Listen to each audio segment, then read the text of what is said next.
어, 특별히 제가 우리 새가족 목장위원회 제가 감사한 것은 하나님께서 이번에 지금 감사하게도 새가족들을 많이 보내주세요. 얼마나 감사한지요.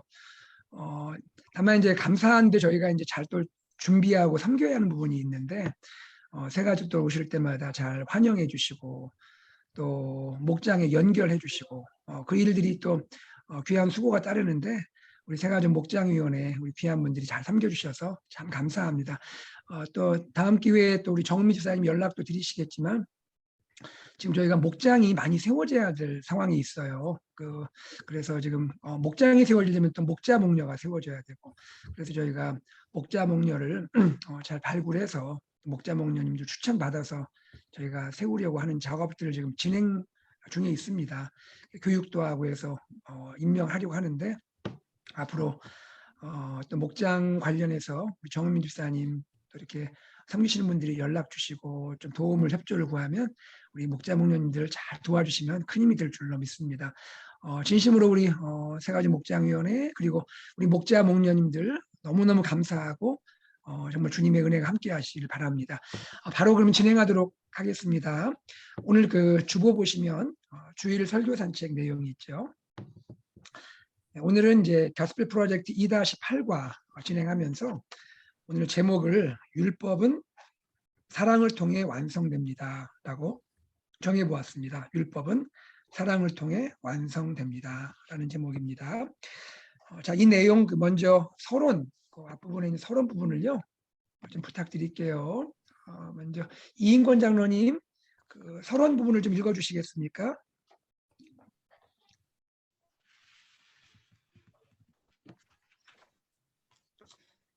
샬롬. 10계명의 6계명, 5계명부터 10계명까지 6계명은 사람과 사람 사이의 관계에 대한 계명입니다.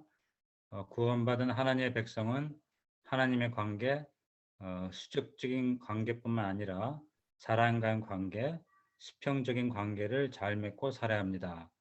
사람과 사람 사이의 관계의 성경적 기초는 무엇인지, 10계명의 6계명의 의미는 무엇인지 깨닫고 이 계명들을 우리의 삶에서 어떻게 실천할 수 있을지 목장 식구들과 함께 나눠봅시다. 네, 감사합니다. 이번 목장 모임을 하실 때 여기 나와 있는 그 내용을 한번 나눠보셔도 좋을 것 같아요. 10계명은 크게 보면 두 가지로 구분할 수 있죠. 그 관계의 성격상 하나는 수직적인 관계고 또 하나는 수평적인 관계인데 수직적이라 하면 하나님과 백성 사이의 관계를 말할 거고요. 수평적이라 하면 이제 사람과 사람과의 관계를 말하겠죠. 이렇게 이제 10계명이 크게 보면 이제 두 구조로 전환됩니다라고 말씀해 주시고 그 다음에 이제 자연스럽게 수직적인 관계의 계명은 뭘까요? 한번 확인해 보시면 좋겠습니다. 어떠십니까? 수직적인 관계는 몇 계명부터 몇 계명으로 우리가 알려져 있죠? 1계명부터 4계명까지. 네, 그렇죠. 그 다음에 수평적인 관계에 대한 계명은 5계명부터 10계명. 4계명, 6계명 이렇게 되어 있습니다. 그 장로님들 또 목자 목녀님들 참고로 말씀을 드립니다. 이거는 그냥 성경 학자들 중에 어떤 분들이 이런 얘기를 해요. 뭐 직접 확인한 것이 아니기 때문에 그렇긴 하지만 아마 그 모세가 하나님께 시내산에서 돌판을 받아가지고 내려왔잖아요. 돌판 갖고 왔을 때 두 돌판을 가져왔을 거다. 그런데 한쪽에는 몇 개가 쓰여 있을까? 균형 있게 5개명 쓰여 있을까? 아니면 다르게 쓰여 있을까라는 질문을 해요. 그러면서 이 흥미로운 질문에 대해서 적지 않은 학자들이 생각하는 건 뭐냐면 아마 한쪽에는 4개 계명이 있을 거고 한쪽에는 6개 계명이 있을 거다. 그렇게 생각을 합니다. 이거 뭐 확인한 거 아닙니다. 다만 이제 그렇게 생각할 수 있는 이유는 뭘까요? 그것은 여기 있는 이제 수직적인 관계냐, 수평적인 관계냐 이렇게 생각하는 거겠죠. 이거 뭐 본 사람은 없습니다. 다만 이제 그 수직적, 수평적이라는 관계를 생각하다 보니까 그렇게 혹시 되지 않았을까라고 생각하는 학자들도 있다는 얘기입니다. 이건 참고로 말씀을 드립니다. 이런 생각하면 이제 더 선명하게 들어오겠죠. 4계명은 수직적인 관계고 6계명은 수평적인 관계구나라는 것을 알 수 있겠습니다. 그래서 오늘 함께 나눈 말씀에 세 가지 포인트가 있었잖아요. 첫 번째는 사람과 사람 사이의 관계를 이제 나눴는데 5계명부터 10계명 나눴는데 이 사람과 사람의 관계에 성경적 기초가 있다면 무엇일까? 우리 다 그리스도인들도 서로 사람과 사람 관계를 맺으며 살아가잖아요. 그 사람과 사람 관계에 성경적 기초가 있다면 무엇일까라는 것이 첫 번째 포인트고요. 두 번째는 그 5계명부터 10계명까지 각각의 계명에 그 중요한 의미가 무엇인지를 한번 생각해 보는 거였죠. 마지막 세 번째 포인트는 이 계명들을 어떻게 우리가 삶에서 실천할 수 있겠는가 하는 그것입니다. 그러니까 우리 목자 목녀님들께서는 지금 제가 말씀드린 세 포인트를 마음에 두시고 이거를 마인드맵으로 세 가지가 있구나라는 생각을 하시고 첫 번째 나누실 거는 사람과 사람의 관계에 대한 성경적 기초 그건 뭘까 한번 그거를 이제 염두에 두시고 한번 진행해 보시고요. 두 번째는 5계명부터 10계명까지 하나하나 우리 생각하면서 그 중요한 의미를 한번 생각해 보는 거. 마지막은 이 계명, 율법은 어떻게 완성이 되고 우리는 어떻게 실천할 수 있을까 여기에 대해서 나눠보시면 되겠습니다. 이것이 전체 그림이고 마인드맵이라 말씀을 드리겠습니다. 자 그러면 오늘 이 내용과 관계돼서 가스펠 프로젝트가 우리에게 소개하고 있는 교리를 먼저 보겠습니다. 여기 핵심 교리 5라고 하는 것은 가스펠 프로젝트에 99개의 교리가 소개되고 있어요. 첫 번째 시간에 말씀드린 대로 가스펠 프로젝트는 99개의 교리를 소개해 주는데 오늘 본문과 관계된 교리는 가스펠 프로젝트의 5번째 교리입니다. 성경의 권위라고 하는 제목의 교리입니다. 자, 이 내용을요. 지정랑 원사님 혹시 이 내용 좀 읽어주시겠습니까? 핵심 교리 5입니다. 성경은 인류를 향한 하나님의 특별한 계시를 담고 있는 하나님의 영감 있는 말씀으로 그리스도인에게는 궁극적인 권위를 지닌 기준이 됩니다. 성경의 모든 가르침은 진리입니다. 따라서 성경은 인류를 위한 지혜의 보고로서 하나님의 영광에 합당하게 살아가는 방법을 가르쳐 줍니다. 성경의 권위에 복종하는 것은 말씀을 믿고 순종하는 것으로 이것은 곧 하나님을 믿고 순종하는 것을 의미합니다. 네, 원사님 감사합니다. 우리 목자 목녀님들 말 그대로 여기에 있는 내용 그대로 한 번씩 읽어보시도록 목원들께 한번 부탁하시고요. 그리고 그 내용을 한번 같이 확인하면 되겠습니다. 바로 넘어갈게요. 이번에는 그리스도와 연결. 가스펠 프로젝트의 특징은 본문의 내용을 그리스도와 연결하는 것이 중요하잖아요. 그래서 오늘 내용 중에는 어떤 부분이 그리스도와 연결될까 하는 것입니다. 자, 이 내용을요. 박현영 장로님 좀 읽어주시겠습니까?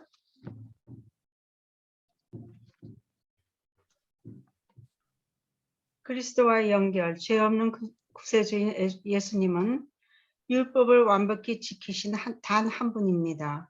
예수님은 자기 생명을 바침으로써 사람들을 향한 사랑을 입증하셨습니다. 네. 여기에서 그 중요한 것이 뭐냐면 예수님은 구세주라는 부분이고요. 구세주. 또 하나는 율법을 완벽히 지킨 단 한 분이라는 거. 이 두 가지가 참 중요한 것 같아요. 구세주라는 것은 왜 중요할까요? 사실 우리는 율법을 다 지키려고 노력하지만 우리 중 누구도 완벽하게 지킬 수 있는 사람은 없잖아요. 율법을 안 지키려고 하지는 않잖아요. 다 지키려고 노력은 하는데 지키다 보면서 나의 연약이 드러나게 되고 나의 부족이 드러나고 때로는 나의 죄가 드러나게 되고 찔리게 되고 이런 게 있잖아요. 자, 그런 이제 부분에 대해서 먼저 예수님께서 우리가 갖고 있는 이러한 율법을 근본적으로 지킬 수 없는 우리의 죄성, 이러한 허물들 이걸 먼저 다 십자가의 보혈로 씻어주셨다는 거죠. 다 용서해 주신 거. 그 점이 우리가 율법 앞에 섰을 때 먼저 감사한 거예요. 그죠? 예수님께서 근본적으로 우리가 누구인지를 아시기 때문에 우리를 그분의 십자가의 피로 다 씻어주신 그 점에서 예수님이 구세주라는 것이 너무너무 정말 감사한 거고 두 번째는 뭐냐면 우리 중에는 누구도 율법을 완벽하게 지킬 수 없는데 놀랍게도 예수님은 율법을 완벽하게 지키셨다는 거죠. 그리고 더 놀라운 것은 예수님뿐이라는 거죠. 예수님만 율법을 완벽하게 지키신 한 분이다. 이 내용이 우리에게 큰 또 진리가 되고 은혜가 되는 거죠. 예수님께서는 율법을 완벽히 지키셨어요. 예수님 이 땅에 오셔서 어렸을 때부터 율법의 그 정신을 다 지키시고, 또 예수님 자신이 우리 목자 목님도 기억나시죠? 예수님 어렸을 때 그 태어난 지 얼마 안 됐을 때 예수님 또 정결 예식도 치렀고요. 그리고 예수님이 소년이었을 때, 오늘 제가 설교 중에 직접 언급 안 했습니다만 한 뭐 10살 조금 넘었지 않았을까 싶습니다. 13살 정도 예수님께서 부모님과 함께 예루살렘에 올라갔잖아요. 유월절 지키기 위해서 올라가서 거기서 부모님과 또 떨어지잖아요. 그래서 뭐 부모님이 또 예수님 찾고 뭐 그런 이제 이야기를 알고 있는데, 그때도 어쨌든 부모님과 함께 예루살렘에 유월절을 지키기 위해 올라가셨죠. 예수님은 어릴 때부터 율법의 규정대로 정결 예식도 했고, 소년이 되었을 때는 유월절을 지키러 예루살렘에도 올라갔고, 예수님은 모든 삶 가운데 율법을 다 지키셨어요. 그리고 또 예수님이 살아가시면서 공생에 사시면서 율법을 또 다 지키셨죠. 물론 예수님이 지키신 거 보면 바리새인들의 관점에서는 저분이 율법을 지키는 거야 라고 갸우뚱하기도 하고 아주 마음 상해하기도 하고 공격하기도 했죠. 바리새인들이 볼 때는 예수님이 율법을 안 지키는 것처럼 보였지만 사실은 그것이 지키는 거였어요. 그게 진짜 지키는 거였다고요. 예수님은 하나님이시고 율법을 지신 분이죠. 우리가 이것을 뭐라고 표현하냐면 로 기버라고 표현합니다. 예수님은 율법을 주신 분이거든요. 율법을 주신 하나님이시거든요. 율법을 주신 하나님이 로 키퍼가 되십니다. 예수님 율법을 지키셨어요. 여러분, 예수님처럼 율법을 잘 지킨 분이 어디 있겠어요? 바리새인들이 볼 때 예수님이 율법을 안 지켰다고 말하는 것은 그들의 생각이지, 예수님은 완벽하게 율법을 지키신 분이에요. 바리새인들은 너무나 지나치게 문자적으로 모든 것을 생각하고 따르려고 했던 것이고, 예수님은 실제로 율법을 다 지키기도 하셨지만 그거보다 더 깊은 의미의 율법을, 그 뜻을 생각하시고 지키신 것이죠. 그러므로 바리새인들이 생각하는 것처럼 예수님 율법을 안 지킨 것이 아니라 예수님은 완벽하게 율법을 지키셨다는 거에 우리가 생각을 해야 되는 것이죠. 오히려 바리새인들이 자기들의 전통에 빠져가지고 그들이 지금 위선적으로 율법을 지키는 것이었고, 예수님은 진정한 의미에서 율법을 지키시고 성취하시고 완성하신 분이다라는 것을 기억하시고, 그렇게 혹시 조금 설명하실 수 있으면 그렇게 설명하시면 좋겠습니다. 구세주이시고 율법을 완벽하게 지키신 단 한 분이시다. 그분이 예수님이십니다. 그 다음에 예수님은 자기 생명을 바치심으로 사람들을 향한 사랑을 입증하셨습니다. 이 부분이 오늘 제목과도 관계되잖아요. 율법은 결국 사랑을 통해 완성되잖아요. 사람들을 사랑하는 거, 심지어 죄인들을 사랑하는 거, 예수님이 어떻게 보여주셨나요? 예수님이 사랑함으로 보여주셨죠. 십자가의 죽으심으로. 오른편에 있는 강도도 마지막 고백할 때 다 낙원에 있으리라 하시고 품어주시고, 결국 예수님은 율법을 다 완성하셨을 뿐 아니라 사랑을 통해서 율법을 다 이루신 그러한 모습을 우리에게 보여주고 있다는 점, 이것이 그리스도와 연결의 핵심이라 할 수가 있겠습니다. 이런 부분을 좀 같이 생각해 보시고요. 자, 그 다음에 이제 목장 나눔 질문으로 들어가겠는데요. 나눔 질문하기 전에 한 가지, 우리 목자 목녀님들 이미 다 활용하시고 아시겠지만 한 가지 알려드립니다. 주보에 보면 이 글자가 너무 작잖아요. 이게 지금 글씨가 굉장히 작은데 보기 좀 어려울 때도 있으실 거예요. 그런 경우에는 교회 홈페이지에 가시면 주일 설교 산책이 있습니다. 그 내용이 홈페이지에 있거든요. 그것을 컴퓨터 활용해서 성도 목원들과 함께 혹시 좀 확대해서 TV로 보신다든지 이렇게 하는 것도 방법이 될 수 있을 것 같아요. 참고하시도록 말씀을 좀 드렸습니다. 자, 이제 바로 목장 나눔 질문 들어가겠습니다. 4가지 질문이 있는데요. 자, 먼저 손종래 장로님. 네, 1번 좀 읽어주시고 좀 나눠주실 수 있으시겠어요? 네. 1. 사람과 사람의 관계에 대한 성경적 기초는 무엇인가요? 하나님의 형상에 대한 성경의 가르침과 인간의 존엄성 사이의 관계를 설명해 봅시다. 오늘 주신 말씀을 기준으로 하면 하나님께서 모든 인간을 거룩하게 만드셨기 때문에 모두 창조하셨기 때문에 모두 다 하나님의 형상을 가진 사람으로서 상대적으로 서로가 다 존귀하며 또 그 말씀을 들으면서 생각난 것 중에 하나가 예수님께서 저희들에게 말씀해 주신 황금률 대접받기를 원하는 먼저 대접하라는 말씀이 먼저 생각났었습니다. 그 말씀을 들으면서. 그래서 저희들이 사람 관계도 상대방의 모습이나 모든 자라는 환경은 틀리지만 그러니까 하나님의 성품이 같이 있다라는 사실을 우리가 인지했을 때는 우리가 사람 관계에 있어서 관계 속 관계에 있어서 얼마만큼 상대방과 또 주위의 사람들 귀히 여겨야 되는지 한번 생각해보는 그런 질문이었습니다. 네, 네. 예, 장로님 아주 답을 잘 해주셨습니다. 고맙습니다.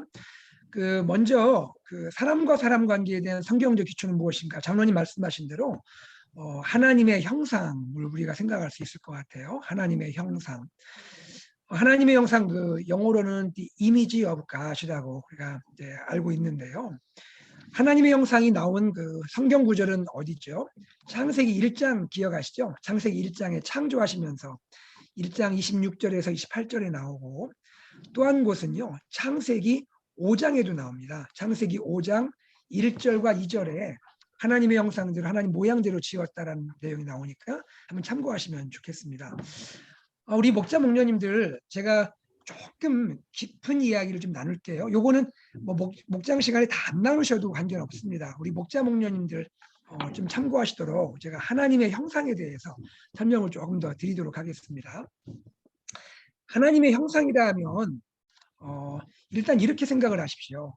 그러니까 복잡하게 생각하지 마시고 하나님 형상이라 하면 피조물은 피조물인데 다른 피조물과는 구별되는 인간만의 특징입니다. 피조물은 피조물인데 다른 피조물과 구별되는 인간만의 특징이죠. 그리고 그것은 뭐냐면 하나님을 닮았다는 얘기입니다. 하나님을 닮았다. 이렇게 말할 수 있습니다. 그러니까 인간은 하나님의 형상대로 창조했다는 말은 모든 만물을 다 피조물을 창조하셨는데 그런데도 인간은 다른 피조물과 다른 점 그리고 그것은 뭐냐면 하나님을 닮은 존재로 지었다. 이렇게 생각할 수 있습니다. 그리고 이 하나님의 형상을 세 가지 관점으로 보통 설명을 해요. 세 가지 관점. 이것을 좀 제가 간략하게 말씀드리겠습니다. 조금 어려운 얘기일지 모르지만 한번 메모해 주셔도 좋을 것 같아요. 하나님의 형상의 첫 번째 관점은 뭐냐면 실제론적 관점이에요. 실체론적 관점, 실체론적 관점. 실체가 있다라는 거죠. 뭔가 실체가 있다. 두 번째는 뭐냐면 관계론적 관점입니다. 관계론적 관점. 관계라는 거예요. 형상이라는 것은 관계다라고 보는 것이 관계론적 관점이고요. 마지막 세 번째는 기능론적 관점입니다. 기능, 펑션. 기능, 형상이라는 것은 기능이다. 기능론적 관점으로 생각하기도 합니다. 자, 이것을 조금 더 제가 구체적으로 설명을 드릴게요. 먼저 실체론적 관점으로 형상을 이해하는 건 뭐냐면 인간 안에 어떤 요소가 있다는 거예요. 인간 안에 있는 요소가 있는데 하나의 실체들이 요소라는 실체들이 있는데 그것이 다른 동물과는 구별되고 하나님을 닮았다. 그럼 어떤 요소가 인간에게 있을까? 여기에 대해서 어떤 또 성경학자들은 이렇게 보죠. 신학자들은 영혼이 있지 않느냐. 영혼. 또 인간에게는 이성이 있지 않느냐. 또 인간에게는 자유의지가 있지 않느냐. 영혼이 있고 또 이성이 있고 자유의지가 있는 거. 이거는 뭐 다른 피조물 동물들에게 없는 거 아니냐. 그리고 이거는 하나님을 닮은 것이다. 이렇게 인간 안에 있는 어떤 몇 가지 요소를 가지고 이렇게 형상으로 얘기하는 거. 이것을 실체론적 관점이다 불러요. 또 이렇게 보는 경우도 있고 또 어떤 신학자들은 인간 안에 있는 어떤 요소라기보다도 인간이 갖고 있는 어떤 속성, 인간의 속성으로 보기도 해요. 예를 들어서 인간에게는 어떤 속성이 있냐면 사랑이 있다는 거예요. 사랑이 있고 그 다음에 의로움이 있죠. 인간은 의를 추구해요. 누구나. 사랑이 있고 의가 있고 또 뭔가를 알고자 하는 게 있다는 거예요. 지식입니다. 세 가지예요. 크게 볼 때 사랑, 의, 지식 이것은 인간에게 있는 속성이라는 거죠.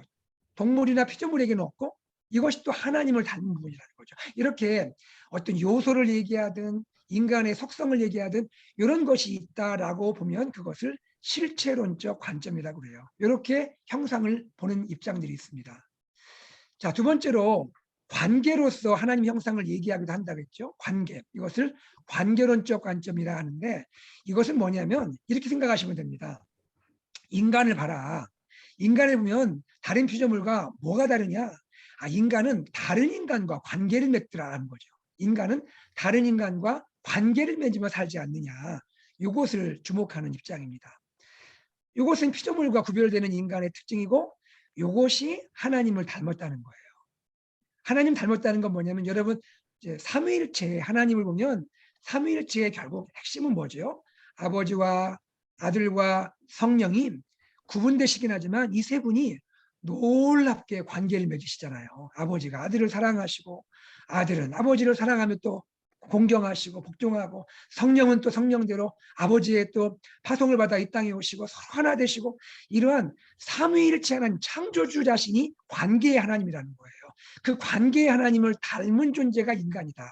관계로서 형상을 보는 입장 이것을 관계론적 관점이라 합니다. 이렇게 관계를 가지고 형상을 말하는 그런 입장도 있다라는 거예요. 마지막 세 번째는 뭐냐면 기능론적 관점이라 했죠. 인간은 어떤 기능이 있느냐? 인간은 피조물과 달리 어떤 기능이 있냐면 인간은 참 특별하게요. 이 자연 만물을 다스리고 통치하는 기능을 갖고 있어요. 사람은요. 참 그렇죠. 사자보다 힘센 것도 아니고 코끼리보다 등치 큰 것도 아니고 그렇잖아요.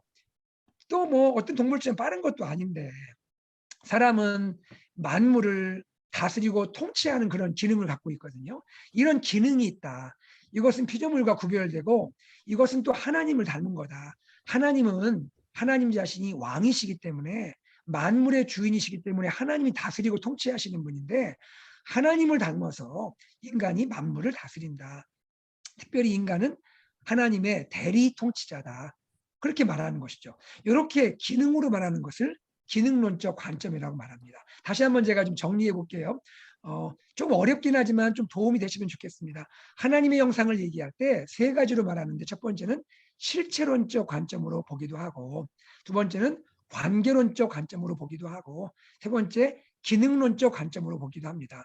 이것이 전통적인 입장인데 가장 좋은 입장은 이 세 가지를 우리가 같이 통합해서 이해하는 거죠. 인간에겐 다 있잖아요.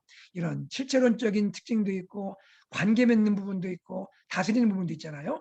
이 세 가지를 다 우리가 통합해서 그것이 하나님의 형상의 뜻이다라고 이해하면 그것이 가장 건전하고 가장 또 성경에 가까운 해석이라 할 수가 있겠습니다. 자, 어쨌든 중요한 것은 뭐냐면 사람은 이렇게 하나님의 형상을 가진 존재라는 거예요. 하나님의 형상을 가진 존재. 이것이 사람의 특징이다라고 말할 수가 있고요. 그다음 더더욱이 중요한 건 뭐냐면 이 하나님의 형상은 어떤 특정한 사람만이 갖는 것이 아니라는 거죠. 뭐 부자만이 갖는다든지 아니면 뭐 어떤 지위가 높은 사람만이 갖는다든지 건강한 사람만이 갖는다 이런 게 아니고 하나님은 차별이 없이 사람은 다 하나님의 형상이 있다고 했잖아요. 남녀를 창조하시고 모든 사람이 다 하나님의 형상이 있다라고 우리에게 가르쳤습니다. 이것이 우리 목자님들 사실은 굉장히 혁명적인 생각이에요. 왜냐하면 그 창세기, 출애굽기, 레위기, 민수기, 신명기 이 5권을 오경이라고 그러잖아요. 근데 우리가 오경을 누가 기록했냐라고 우리가 알고 있냐면 모세가 기록했다고 알고 있거든요. 그 모세오경이라고 부르잖아요. 그 모세가 살던 그 당시에 고대 세계의 분위기는 어땠냐면 인간에 대한 존엄성이 없는 사회입니다. 인간에 대한 존엄성이 없고 그냥 말 그대로 왕이라든지 군주라든지 이런 좀 힘 있는 사람들이 아주 뭐 법이란 것도 없고요. 아주 그냥 뭐 자기들의 임의대로 사람들을 억압하고 학대하고 그렇게 이용하고 그때는 뭐 인권이라는 게 없으니까요. 그런 시대였습니다. 그러니까 힘 있는 자와 힘 없는 자, 지배자와 피지배자 이렇게 그냥 나눠서 아주 학대받고 억압받는 시대를 그때 살았는데 그 시대 가운데 하나님의 형상 사상을 얘기한 거예요. 이것은 뭘 얘기합니까? 하나님을 닮은 존재다. 인간은 누구나 가진 자나 못 가진 자나 지배자나 피지배자나 건강한 자나 약한 자나 차별 없이 모든 사람은 하나님의 형상을 가진 귀한 존재다라는 생각이, 이것이 그 당시에 혁명적인 사상이었다는 것이죠. 모세가 살고 있던 그 당시에 혁명과 같은 사상, 이것이 하나님의 형상 사상인 것입니다. 이와 같이 하나님의 형상이라는 것은 무엇을 말합니까? 인간의 존엄성을 말하고 있는 거예요. 인간은 사람의 어떠함과 관계없이 누구나 다 존엄한 존재다. 누구나 다 존귀한 존재다. 누구나 다 하나님의 형상을 가진 존재다라고 말씀하는 그러한 내용인 것이죠. 이 점에서 1번 질문으로 다시 들어가면, 사람과 사람의 관계에 대한 성경적 기초, 창세기 1장 창조부터 말씀하는 것이 뭐냐면, 사람은 하나님의 형상으로 지었다. 즉 사람은 누구나 존귀한 존재다. 사람은 존엄한 존재다라고 말씀하고 있는 것이죠. 바로 이렇게 하나님의 형상은 인간의 존엄성을 보여주는 성경의 가장 핵심적인 사상이다라는 것을 알 수가 있다는 것입니다. 이런 내용들을 우리 목자 목녀님들이 좀 기억하셨다가 우리 너무 복잡하지 않게, 그러나 우리 목원들과 조금 나눠주시면 이것이 이렇게 중요한 거구나. 이것은 사람이 만든 사상이 아니라 하나님이 그렇게 하셨구나. 사람은 누구나 소중하구나. 우리가 존귀히 여겨야 하는구나라는 것을 생각할 수 있을 거라 생각합니다. 이런 부분들 한번 나눠주시면서, 또 이런 것도 좋죠. 마무리하면서 우리 목원 한 분 한 분 다 소중한 분입니다. 다 존귀한 분입니다. 너무너무 귀한 분입니다라고 우리 목자님들이 한번 격려해 주시면 참 좋지 않겠나 생각이 듭니다. 네. 우리 손장로님 감사합니다. 자, 2번 보겠습니다. 2번은요.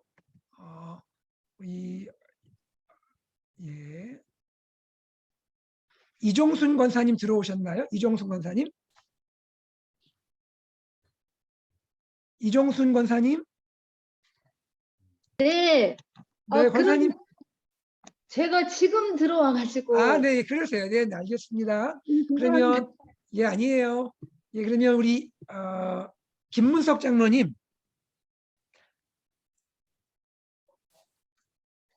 네, 네, 장로님 2번을 좀 읽어주시고 좀 말씀해 주시겠습니까? 대인관계의 계명 중 첫째 계명은 무엇인가요? 왜 부모 공경 계명은 대인관계의 첫째 계명인가요? 그리고 왜 우리는 부모를 공경해야 하나요? 관계 중에서 제일 먼저 인간들이 가진 게 부모들과 아이서부터 이제 부모들과 관계를 맺었다고 생각이 되고요. 왜 부모 공경 계명을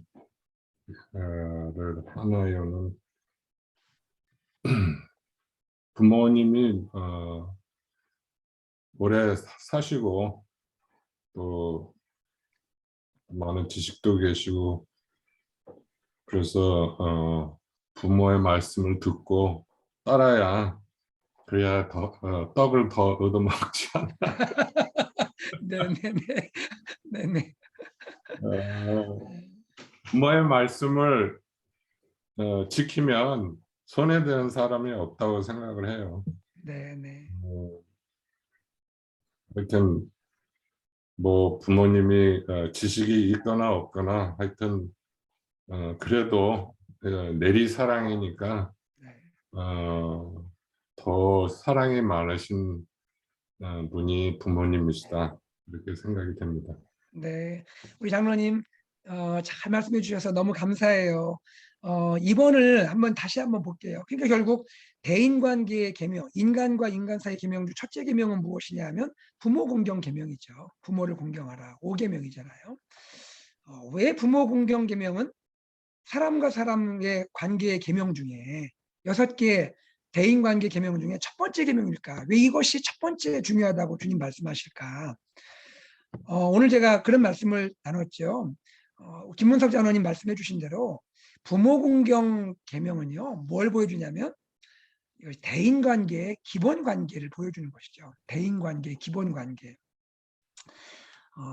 우리가 세상에 태어나서 제일 먼저 관계를 맺는 거 부모와 자녀 관계잖아요. 그렇죠? 태어나서 응애 울 때부터 전 먹여주시고 또 기저귀 갈아주시고 또 어떻게든 그냥 잘 키워주시려고 애쓰시고 그냥 본인은 못 먹어도 그냥 희생하시면서 키워주시고 이 부모님 사랑이잖아요. 어머니도 그렇고 아버지도 그렇고 얼마나 참 우리에게는 세상에서 가장 귀한 분이 부모님이잖아요. 그 부모님과 자녀와의 관계가 기본이라는 거죠. 기본이다. 그리고 또 한 가지 제가 이 말씀 드린 거 기억하십니까?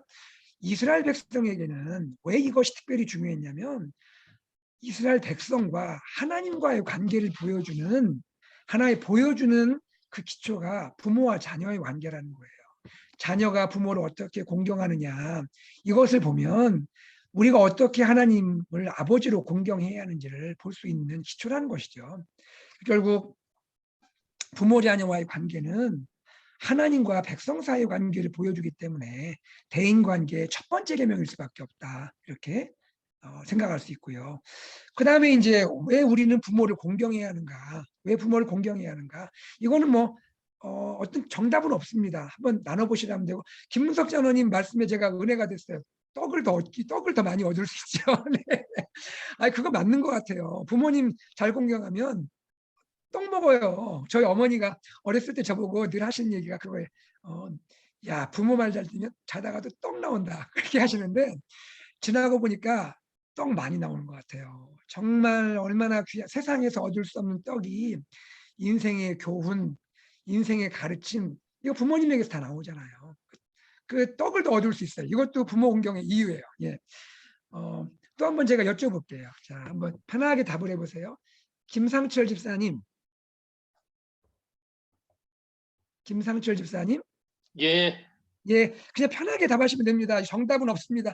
왜 우리가 부모를 공경해야 하나요? 공경해야 되니까요. 아유, 정답을 이렇게 말씀을 하시니까. 네네. 어려운 질문인데요. 네.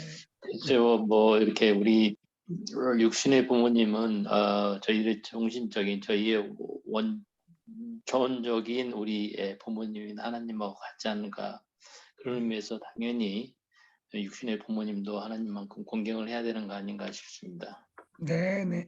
그래요. 집사님 말씀하신 대로 공경해야 하니까요. 정답이죠. 뭐 사실 뭐가 더 필요하겠습니까? 공경해야 되는 거죠. 네. 제가 오늘 말씀 중에 그 말씀드린 거 기억하시나요? 제가 이 공경하다라는 히브리 단어가 카베드라는 단어라고 말씀드렸는데 뭐 이 단어는 뭐 기억 안 하셔도 됩니다. 중요한 것은 이 공경하다.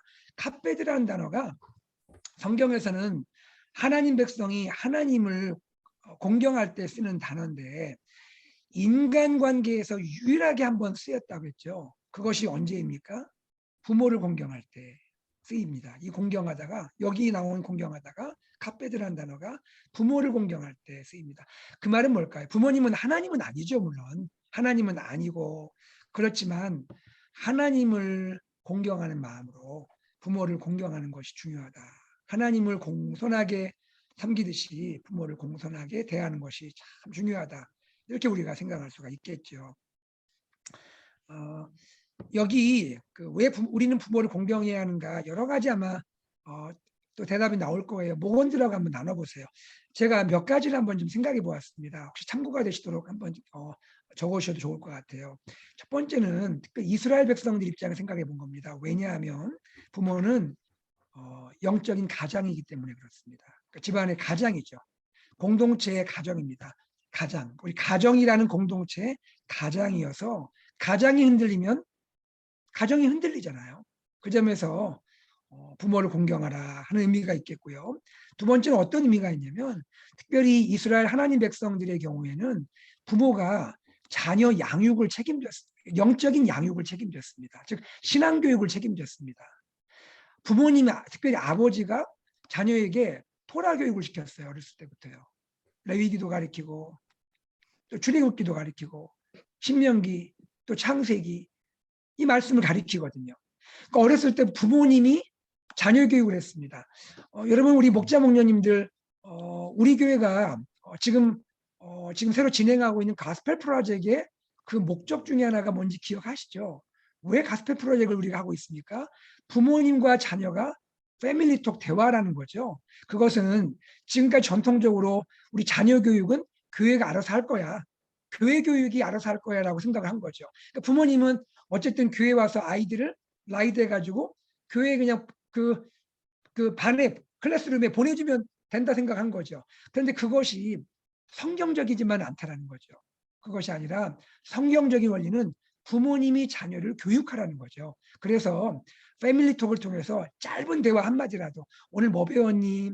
오늘 뭐 들었어? 엄마 아빠한테 얘기해 줄래? 엄마 아빠도 들었는데 이렇게 생각되더라 하면서 너무 무겁지 않은 패밀리톡을 통해서라도 부모님이 자녀의 신앙교육의 한 부분을 좀 담당하고 대화할 수 있도록 하고자 하는 것이 가스펠 프로젝트의 목적이고 패밀리톡의 목적인 것이죠. 어쨌든 이와 같이 부모님은 자녀들을 말씀으로 양육하는 영적 양육의 그러한 사명을 감당하시기 때문에 부모를 공경해야 한다는 것이죠. 그리고 마지막 세 번째가 무엇입니까? 세 번째는요. 아까 말씀드린 대로 부모님은 우리에게 아가페 사랑을 보여주셨기 때문이죠. 아가페 사랑. 아가페 사랑은 끝이 없는 사랑이고 다함이 없는 사랑이고 아낌없이 주는 나무 같은 사랑이잖아요. 부모님이 이러한 사랑을 주셨기 때문에 우리가 이 세상에서 아가페 사랑을 어디서 누리겠습니까? 부모님 말고 누가 이렇게 하겠습니까? 부부간에도 물론 깊은 사랑을 나누지만 부모님하고 또 다르잖아요. 그런 면에서 우리가 부모를 공경해야 한다는 것이고요. 끝으로 한 가지 좀 말씀드리는 것은 특별히 여기 나와 있는 부모 공경은 특별히 누구에게 해당이 되냐면 노부모를 모시고 있는 그러한 장년 가정에 특별히 말씀이 주어지고 있는 것입니다. 노부모, 부모님들이 기력이 없고 힘이 없고 경제력도 없고 의지할 것이 없는 이 부모님들을 그분들을 잘 또 보호하고 봉양하고 이런 일들을 감당을 해야 한다라는 의미에서 십계명이 이렇게 말씀을 하고 있는 것이죠. 우리가 이런 것도 한번 들어가 나눠보세요. 부모님 공경하는 거 아시니까 격려해 주시고요. 그런데 여러 사정으로 한국에 부모님 계시고 여기에 이민자로 살면서 부모님 참 만나기도 어렵고 하기 어려울 때는 어떻게 하시나요? 가끔 전화를 드린다든지 또 기도해 드린다든지 뭐 이런 것들도 나누시면 좋겠고 또 그럼에도 불구하고 이렇게 어려울 경우도 있잖아요. 그 경우에는 우리가 어떤 마음을 가지냐면 우리 교회 안에 연로하신 성도님들이 하나님이 우리 교회에 주신 부모님들이다. 우리 교회에 주신 부모님들이다라는 생각으로 연로하신 성도님들 마음 따뜻하게 그분들 섬겨드리고 마음 헤아려드리고 하는 것이 그것이 부모 공경의 확대된 모습이 아닐까 그런 생각도 나눠보시면 좋겠습니다. 우리 교회 시니어 위원회 새로 발족해서 우리 지금 그 손정래 장로님 또 그 외 여러분들이 섬기고 또 앞으로 사역도 준비하시고 하시는데 너무너무 감사해요. 우리 시니어 위원회 이 사역을 통해서 앞으로 이제 뭐 화요기도회도 다시 이제 재개가 될 거고 또 우리 어르신들 한 분 한 분 좀 케어도 해드리고 이런 일들을 이제 하게 될 텐데 이런 일들을 우리 교회에서 잘 감당해서 우리 교회가 다른 것도 잘해야지만 어르신 공경하는 거 잘하면 하나님이 참 기뻐하는 교회가 아닐까 생각을 해봅니다. 하여튼 이런 내용들을 좀 한번 좀 나눠보시면 좋겠습니다. 네, 저 3번 보겠습니다. 3번입니다. 3번은요. 자, 이번에는 김우진 장로님. 네, 네, 장로님 3번 한번 좀 읽어주시고 네. 나눠주시겠어요? 네. 십계명은 문자적으로 지킬 뿐 아니라 그것을 내면화해서 도덕법으로 지켜야 합니다. 이것이 무슨 뜻인지 살인 금지 계명과 간음 금지 계명을 예로 들어 설명해 봅시다. 사실 이게 십계명으로 이제 이렇게 명시가 돼 있지만은 저희가 어떻게 보면은 저 인간적인 사회에서도 이제 저희가 이제 그런 법이 있잖아요. 그래서 이제 살인하면 안 되고 이제 이렇게 간음하면 안 되는 거는 이제 불법인 것으로 이제 저희가 이제 알고 살고 있는데 십계명으로 저희가 생각을 해본다 그러면은 그걸 단순히 우리 인간적인 어떤 인간 대 인간의 어떤 사회적 제도적인 차원이 아니라 좀 더 깊은 그런 의미가 있을 것으로 생각이 돼요. 그래서 좀 더 생각을 해보면은 저희의 어떤 목숨, 우리의 삶을 어떻게 보면 하나님께서 이렇게 주신 거잖아요. 그러다 보니까 이제 우리의 목숨이 이제 아닌 거죠. 우리의 삶의 주인이 하나님이시기 때문에 이제 살인을 한다는 것 자체는 하나님의 것을 저희가 빼앗는 것이 되는 것 같아요. 그래서 그런 의미에서 본다 할 때는 그것은 우리가 한번 당연히 안 되는 것이고, 또 그리고 이제 간음이라는 것도 어떻게 보면은 우리가 가족이 하나님께서 원하신 하나의 어떤 기본 구성, 하나의 어떤 소교회라고 봤을 때 가늠한다는 것은 그 가정을 파괴하는 행위가 되는 것 같더라고요. 그런 의미에서 그러면은 그 하나님의 교회를 부수는 것이다. 그래가지고 그런 측면에서 저희가 한번 살펴볼 수 있지 않을까라고 생각을 합니다. 목사님께서 그렇게 말씀 전해주신 것 같아요. 예.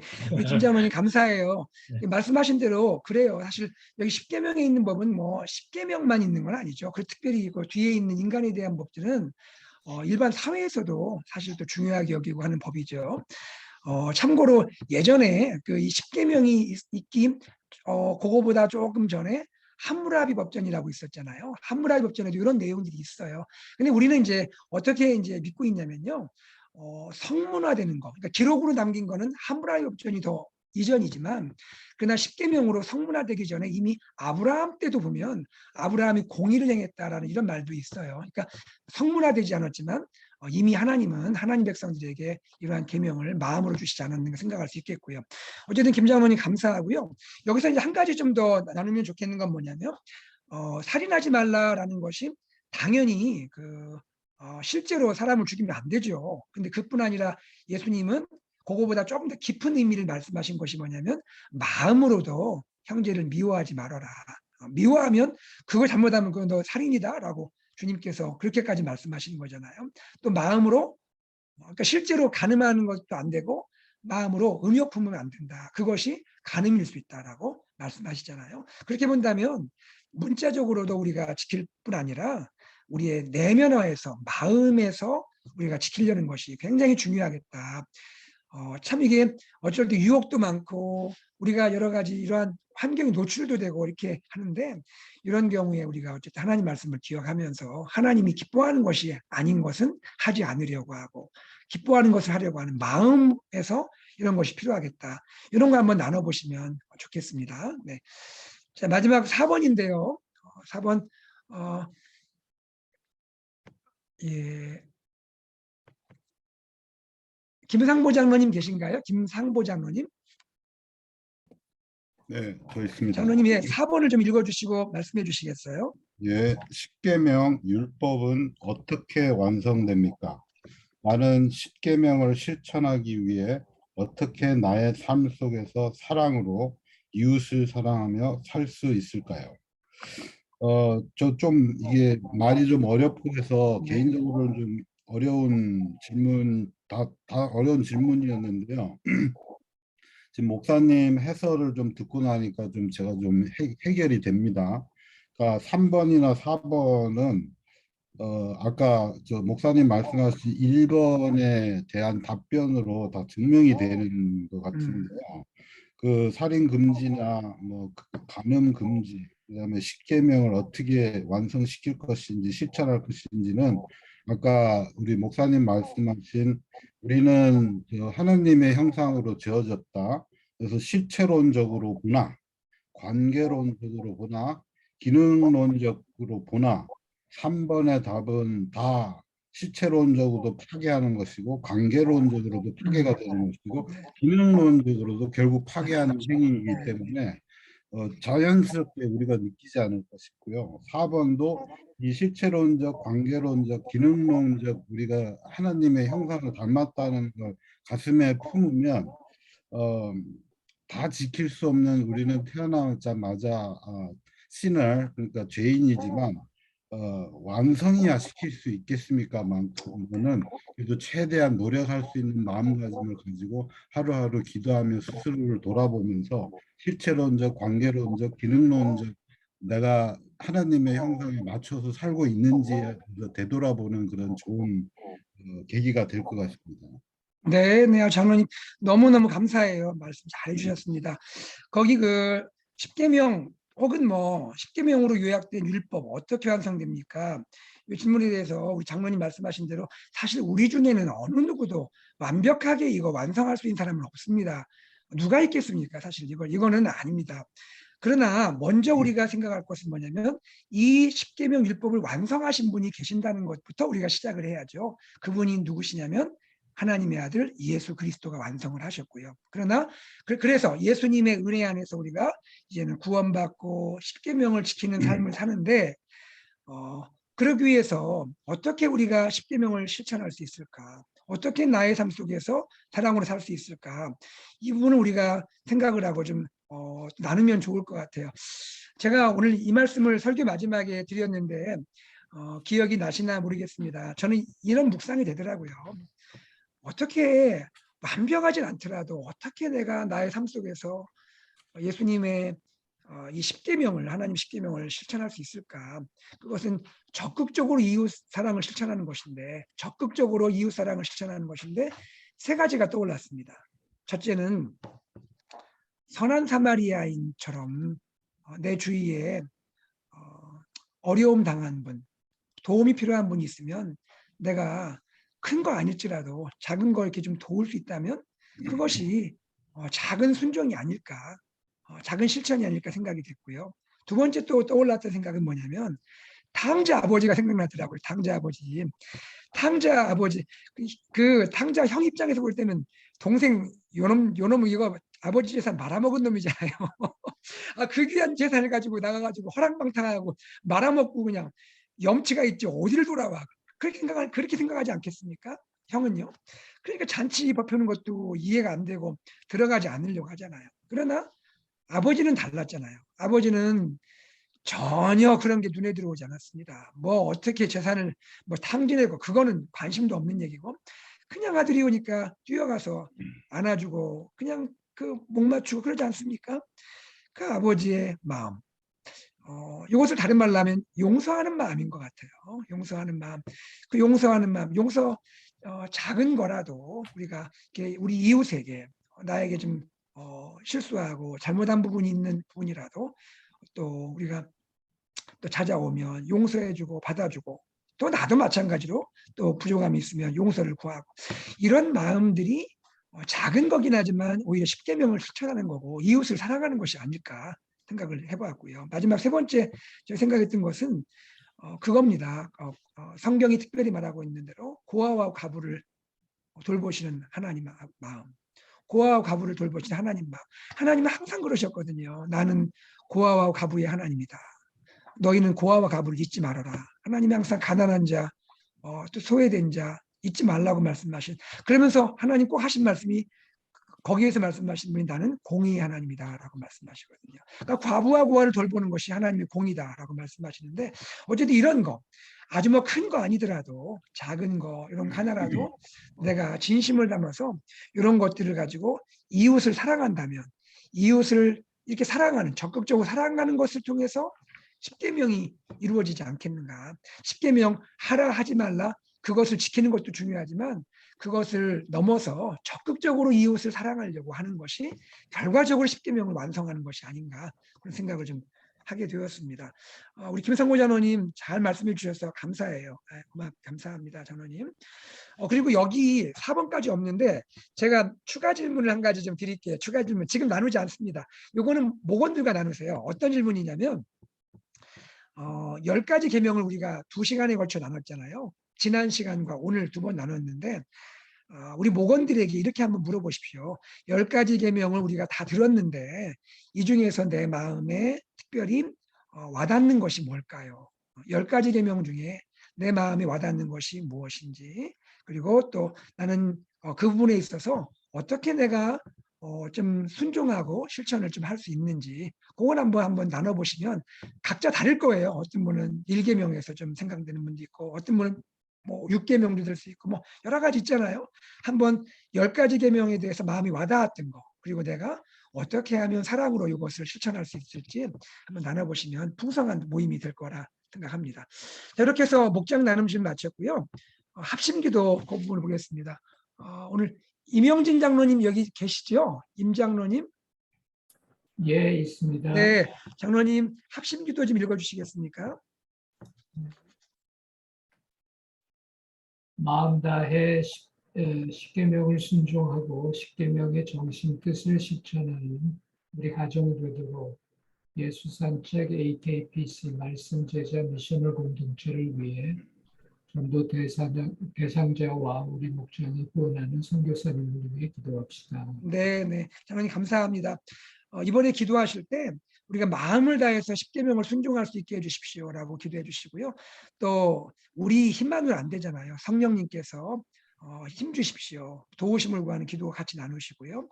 또 십계명의 정신을 실천할 수 있는 가정 되도록 같이 기도해 주시고, 그다음에 교회 비전 예수산책 AKPC 말씀 제자 미셔널 공동체를 위해 기도해 주시고, 끝으로 우리 마음에 품고 있는 전도 대상자들이 있죠. 각자 마음에 품고 있는 분이 있을 거예요. 뭐 직장의 동료도 좋고요, 뭐 가족 친척도 좋고요, 뭐 부모님도 좋고요. 혹시 있으면 함께 나누면서 우리가 함께 기도하면 좋겠고, 또 우리 목장이 후원하는 선교사님들 한 분 한 분 귀하신데 선교사님 또 기도 편지 연고 있으면 나누시고 그러면서 기도하시고, 또 이번에 이제 또 선교원금을 우리가 하게 되는데 선교원금도 같이 말씀하시면서 우리가 마음을 다해서 선교사님 사랑하는 마음으로 헌금을 또 하시도록 미리 또 안내해 주셔도 좋을 거라 생각합니다. 자, 이렇게 해서 오늘 목장 나눔 질문까지 마쳤고요. 우리 시간에 기도하는 시간을 좀 갖도록 하겠습니다. 예, 이렇게 기도하는 시간 갖겠습니다.